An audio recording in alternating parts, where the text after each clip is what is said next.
Namaskar, this is Akhilesh Bhargava again. Welcome to Tidbits on Business and Finance with me. In response to rising criticism from certain opposition leaders, Prime Minister Mr. Narendra Modi recently said that he was not afraid of standing next to big industrialists. In other words, he said that he is not afraid of being seen in the company of big industrialists because it is generally then assumed that he is favoring them. While Mr. Modi was always known to be seen in the company of these big industrialists, the Ambanis and the Adanis as they are popularly called, he was a bit hesitant and mindful of being so seen in the last couple of years, perhaps in response to the sarcastic jibes of Mr. Rahul Gandhi, who called his government a soot boot ki sarkar, a sarkar which favored the big ones. But with an election year on the cards, perhaps Mr. Modi has shed these inhibitions and he makes the statement that he is not afraid of being seen in the company of the big industrialists. Mr. Modi is the Prime Minister of India and he should be seen in the company of the big as well as the small. But when he's seen in the company of the big industrialists who come with a lot of glamour, influence, power and mystery about themselves, it hits national headlines. When he's seen in the company of the small ones, it doesn't really hit national headlines. Moreover, in the present times, there has been a particular polarization in society. It's a growing polarization because it is seen that the big are growing much bigger, the small have been growing smaller. The wealth of the big has multiplied, the wealth and income of the smaller has decimated and divided. And so, when he's seen in the company of the big ones, it is this debate that gets ignited every time. The company of the big ones is glamorous, but in a democracy where there is a rising feeling that the big have benefited out of the government disproportionately, it certainly becomes a point of debate. But then, the big industrialists are needed. They are needed because they marshal huge investments to set up large projects.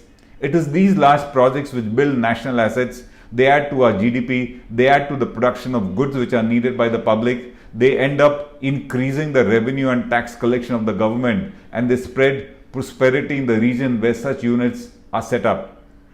It is in the shadow of these units very often that small and ancillary industries are set up.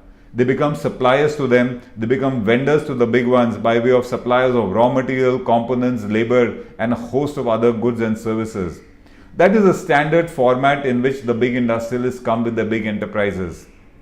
But of late, it is being seen that the larger enterprises being set up are so self-contained that the cheer of the prosperity of setting up a large unit doesn't really go around as much as it ought to have been. It is thus being seen that the big are growing bigger, and the notion is that they are growing bigger at the cost of the smaller ones. Statistics also lead to such kind of a notion. The wealth of India's top 10 billionaires, their wealth has gone up by 2/3 in the last 4 years. The wealth of the Adani group has multiplied by 250% in the last 4 years. And the wealth of the Ambani group has gone up by 115% in this time. And in this very time, it has been the reverse for the small entrepreneurs. Their income, their wealth, as I said, has been divided and decimated.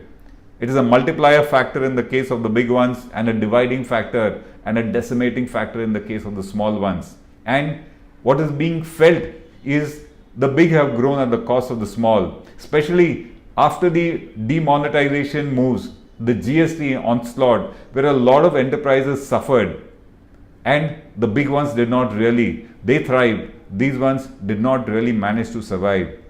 And in this kind of a scenario, when the Prime Minister is seen with the big industrialists, it does raise a lot of questions.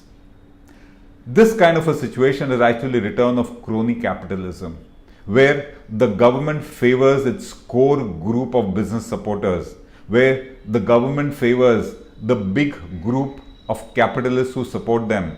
And these favors nowadays are not by way of corruption. They are by way of legally doled out favors, by way of tweaking policies, by way of policy decisions which suit the big ones. And it helps them to encroach upon the territory of the small ones, which is what leads to resentment.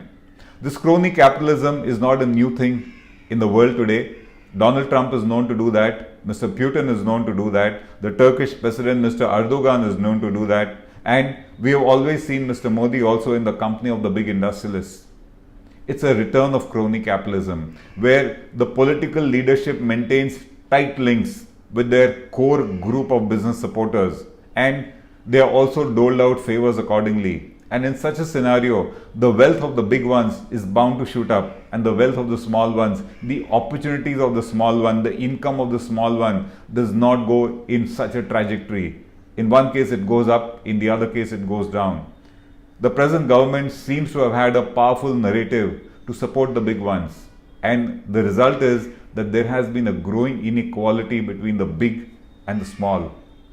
Mr. Modi, as I said, is the Prime Minister of the country. He should be seen with the big and the small, and he's probably seen with the big and the small too. But it should not give rise to a feeling that one sector, the big sector, is being favored, and a notion that the other one, the small sector, does not get favored. We actually are seeing something like this. Take a simple case. The big ones get favored. The small ones are given SOPs, farm waivers, situations like healthcare benefits, employment benefits. These have not been adding to the long-term wealth of the small ones. They are just surviving mechanisms. Farm loan waivers may be 60,000 crores in a particular state, but the write-off to a group like Lanco has been much more than that.